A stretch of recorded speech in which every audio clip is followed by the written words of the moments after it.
Haleluya, haleluya, haleluya. Salam saudaraku, ratapan 3 ayat 22 sampai 23. Sebab kebaikan Bapa Yahweh itu tidak pernah berhenti, rahmatnya tidak pernah berkesudahan, selalu baru setiap pagi. Kita kembali mengucap syukur saudaraku, kita bisa bangun pagi kembali pada pagi hari ini.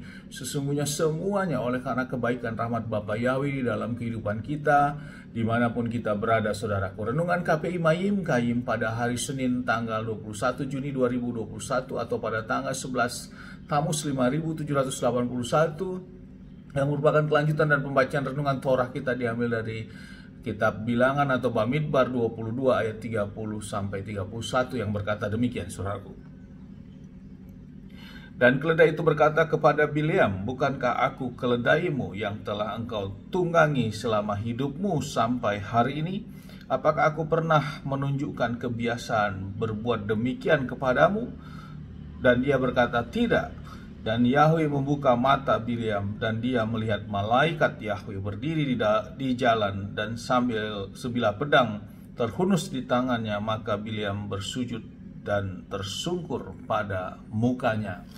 Saudaraku, perikop yang baru saja kita dengarkan ini adalah tentang Bileam dan keledainya, di mana peristiwa saat Bapa Yahweh sudah menunjukkan pernyataan kepada Bileam bahwa Bileam tidak akan mengutuki bangsa Israel karena bangsa Israel ini adalah bangsa yang diberkati. Dan lewat pernyataan yang Bapa Yahweh berikan kepada Bileam, Bileam harus sampaikan kepada utusan daripada Balak.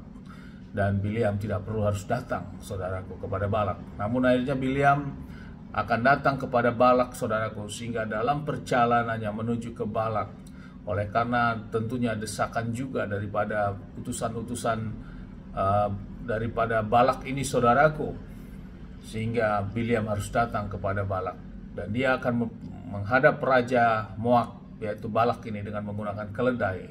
Di dalam perjalanannya, saudaraku, menggunakan keledai yang ditunggangi oleh Bileam melihat malaikat Bapa Yahweh berdiri dengan menghunus pedang di tengah jalan, saudaraku, sehingga keledai ini menyimpang dari jalan itu, karena keledai ini tentu takut untuk menabrak malaikat ini. Dan dia menggunakan jalan melalui kebun-kebun anggur, saudaraku, selah-selah kebun anggur. Dan di tempat itu juga malaikat Bapa Yahweh menghadangnya dengan menghunus pedang. Dan kemudian keledai ini melihat menyimpang kembali, saudaraku, mencari jalan yang lain melalui pinggir-pinggir tembok yang sempit, saudaraku. Dan di situ juga malaikat Bapa Yahweh menghadang terhadap keledai ini, dan keledai ini melihat. Selanjutnya, saudaraku, akhirnya keledai itu tersungkur dan menyebabkan Bileam marah kepada keledai, memukuli keledai tersebut, dan sampai berkata bila ada pedang dia juga akan membunuh terhadap keledai itu. Akhirnya, saudaraku, Bapa Yahweh membuka mulut keledai sehingga keledai berbicara, saudaraku. Seekor binatang bisa bicara, saudaraku, atas otoritas Bapa Yahweh. Dan keledai itu berbicara, mengatakan apa yang sudah kita dengarkan seperti tadi awal daftar yang kita baca, saudaraku. Dan setelah itu Bapa Yahweh juga memperlihatkan malaikat itu kepada Bileam. Mata Bileam dibukakan, saudaraku, sehingga mata Bileam bisa melihat tentang kehadiran malaikat Bapa Yahweh dengan menghunus pedang, sehingga menyebabkan Bileam tersungkur, saudaraku, ke tanah dan minta pengampunan. Saudaraku, bila kita renungkan hal ini, saya melihat dari renungan ini adalah konteksnya berbicara tanda-tanda, saudaraku. Terkadang kita juga diizinkan dalam menjalani kehidupan ini, kita diberikan tanda-tanda yang Bapa Yahweh kehendaki.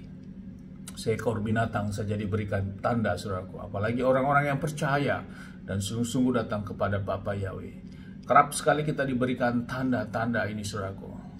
Terkadang kita juga bertanya dengan tanda-tanda ini, apakah tanda ini benar dari Bapa Yahweh atau tanda-tanda ini dari malaikat setan yang menyamar sebagai malaikat terang, saudaraku.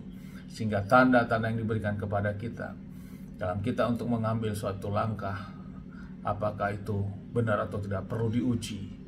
Apalagi suatu pernyataan atau tanda-tanda ini hanya satu orang, beda dengan didapat oleh 2-3 orang, demikian tentu berbeda. Hal ini bisa dapat terjadi, saudara, baik di tengah keluarga, ada bisa diberikan tanda-tanda kepada anak, kepada pelayan, kepada istri, kepada suami, terhadap segala sesuatu hal yang akan terjadi. Demikian saudaraku. Demikian juga di dalam komoditas gereja atau kehilat. Hal ini juga Bapak Yahweh bisa izinkan untuk memberikan tanda-tanda ini. Saudaraku, berbicara dengan tanda-tanda, tentu ada dua hal. Ada sesuatu yang memang kita minta, saudaraku. Atau yang kedua, kita tidak minta, tapi tanda-tanda itu datang kepada kita. Dan untuk hal ini kita harus menguji akan kebenaran tanda. Tentu kita uji melalui firman Bapa Yahweh, saudaraku. Apakah itu sesuai atau tidak. Sehingga kita dapat meyakinkan bahwa tanda itu adalah memang Roh Kudus yang memberikan kepada kita. Atau sebaliknya, ternyata diuji dengan firman dan itu tidak sesuai, maka tanda itu tentunya bukan dari Roh Kudus. Namun yang perlu menjadi renungan bagi kita, bila memang sudah ada tertulis di dalam firman, sesuatu hal yang sudah tertulis di dalam firman, kita tidak perlu lagi meminta suatu tanda-tanda, saudaraku. Kita tidak perlu lagi menguji akan minta tanda-tanda karena sudah tertulis di dalam firman, saudaraku. Yang harus kita lakukan adalah ketaatan dan kita melakukan firman itu. Seperti contoh, saudaraku, kita sudah tahu bahwa hari Sabat kita harus datang ke sinagog atau datang ke kehilat, di mana di kota kita ada gereja. Kita harus datang ke sana untuk kita melakukan persekutuan bersama-sama orang seiman untuk beribadah, menyembah di kota itu, di mana ada gereja yang memanggil dan menyembah Bapa Yahweh di dalam Adonai Yeshua HaMashiach.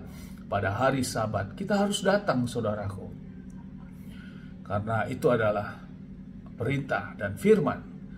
Kita tidak perlu lagi meminta tanda, saudaraku. Apakah saya harus datang atau tidak meminta tanda, karena itu sudah jelas ada dalam firman, saudaraku.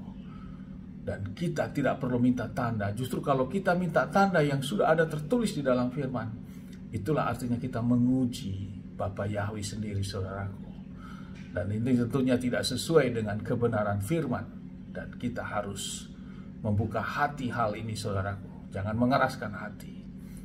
Itulah yang menjadi renungan bagi kita untuk hal tanda-tanda, sama seperti Bileam diberikan tanda-tanda melalui lewat keledainya. Bahkan akhirnya Bileam juga dibukakan mata rohaninya sehingga Bileam bisa melihat terhadap malaikat yang menghadang perjalanannya. Amin, haleluya. Sukses besar buat kita.